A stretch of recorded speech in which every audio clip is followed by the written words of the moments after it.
There's a certain feeling to a hot summer day. I can almost feel it now. The heavy, still air, the way the heat just settled in after lunch. But you know, before every house had that familiar hum of an AC unit, summer felt different. It was a season we met head-on, with ingenuity and a slower pace. Today, we're looking back at 10 ways people beat the heat before air conditioning became king.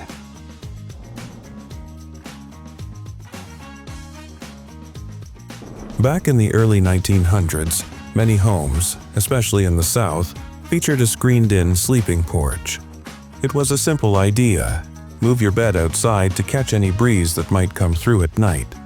This wasn't just for sleeping, it was a social spot for the whole family to gather and escape the stuffy indoors.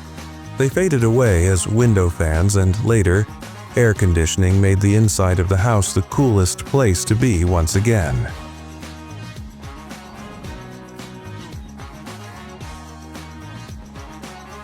Before it cooled our homes, the ceiling fan was a marvel of engineering, often powered by a system of belts and water wheels in the fanciest of houses.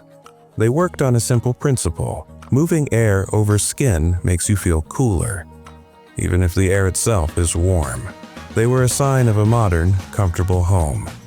While they never truly disappeared, they took a back seat for a few decades, only to make a huge comeback as a stylish and efficient way to help out the AC.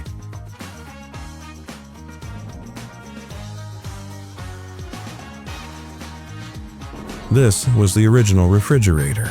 The icebox was an insulated cabinet where a large block of ice, delivered weekly by the iceman, would keep your food from spoiling. For kids, hearing the iceman's wagon coming down the street was a summer highlight, hoping for a few chips of ice to suck on. This entire way of life melted away with the invention of the affordable, self-contained electric refrigerator in the 1930s and 40s.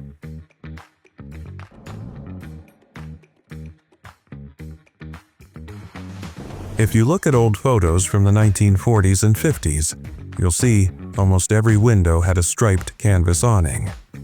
These weren't just for decoration. They blocked the harsh sun from ever hitting the windows, keeping the entire house noticeably cooler. They were the first line of defense against the rising heat. Many were taken down as mid-century modern architecture favored cleaner lines, and air conditioning made their job seem less important.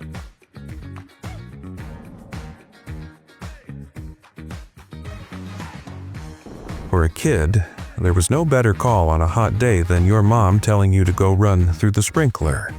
That simple zigzag of metal became a fountain of youth, turning a sweltering backyard into a water park. It was cheap, it was easy, and it was pure joy. You still see them today, of course, but now it's more for fun than a primary cooling method for the whole family.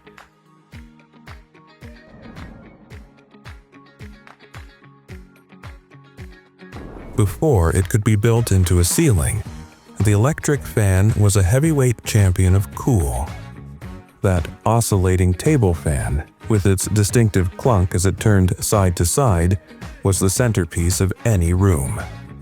It pulled in the cooler evening air and provided the soundtrack of summer nights. They're still around, but now they're more of a personal comfort device rather than the main event for cooling a whole house.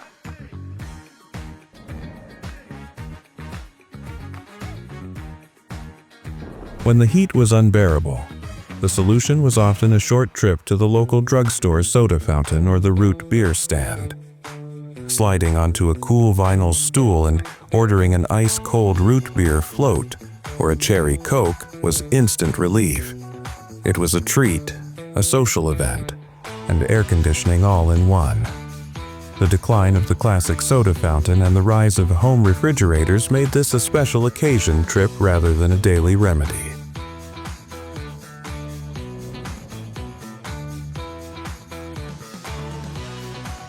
Perhaps the oldest trick in the book. From elaborate feathered fans to simple cardboard ones given out at church or the funeral home, everyone had one.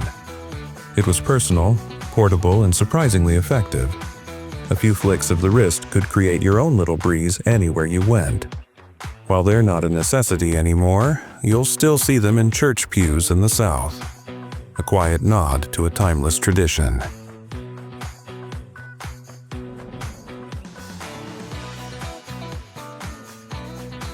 If you are under a certain age, you might not remember this genius car feature.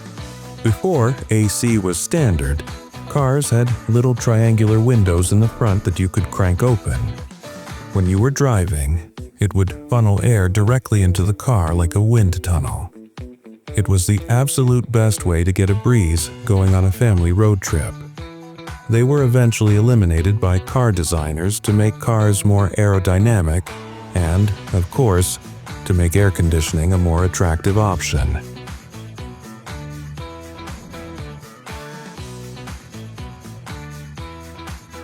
This was more than just a place to sit, it was the heart of the community.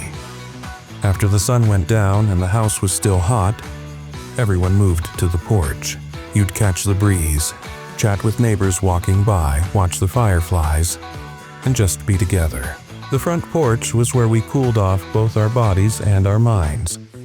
Its decline began when air conditioning moved us inside, and television gave us a reason to stay there.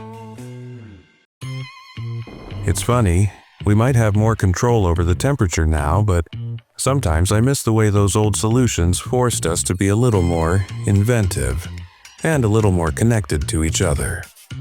What did we miss? What's your favorite memory of keeping cool the old-fashioned way? Let us know down in the comments. And if you enjoyed this little trip back, be sure to like this video and subscribe for more. Thanks for watching, and stay cool.